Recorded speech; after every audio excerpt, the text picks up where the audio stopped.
Something I want to say to all the white people who say I'm not responsible, I never owned a slave, and black people need to stop killing each other.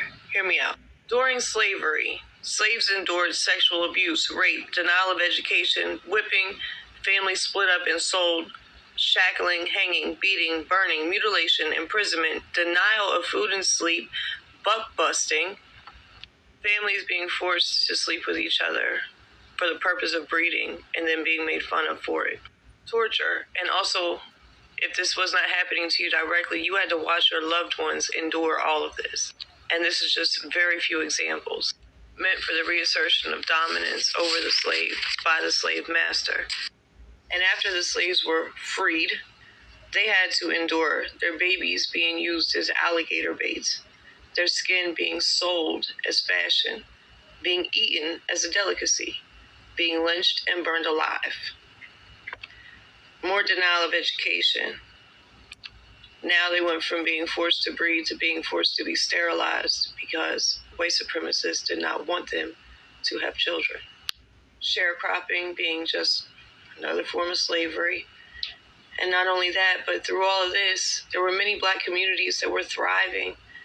Through all of this, they found a way to become successful on their own and independent, and that made white people angry. So they burned it down and destroyed the hope and success that they did have. I say all that to say, we still benefit from all these atrocities that were created and committed by white supremacists. While they were denied education or too scared to go to school because they didn't want to be lynched or burned alive, we continued our education.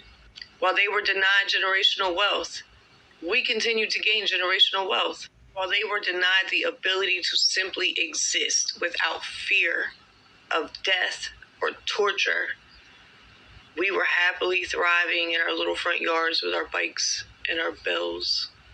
We benefit off of the atrocities that were committed. And if you, with a clear conscience, can honestly say that that's okay, then there is something severely wrong with you.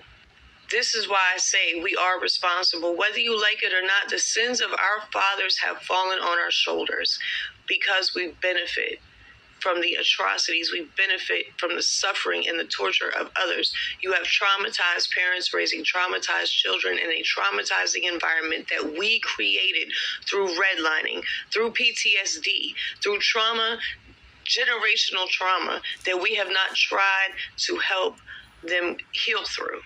And we still continue to deny them opportunities. This is why I'm saying we have to stand up and do something.